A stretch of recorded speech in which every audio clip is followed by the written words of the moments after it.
Well, we made it down to the water. Which wasn't hard. A lot of boats down here. This is the Maritime Museum. We might stop in there when we get done with our tour.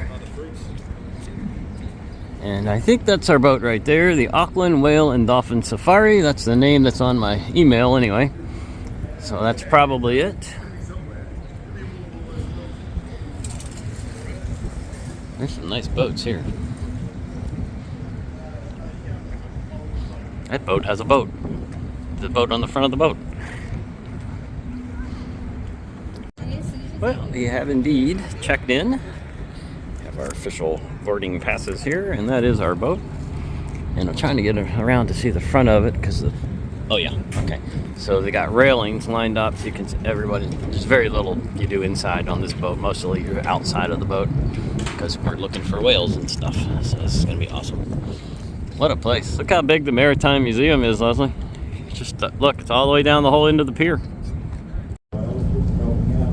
Okay, we're on the boat, giving the safety tour. I can hear him.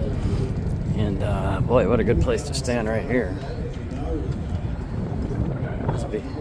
If I can do it, this will be my spot.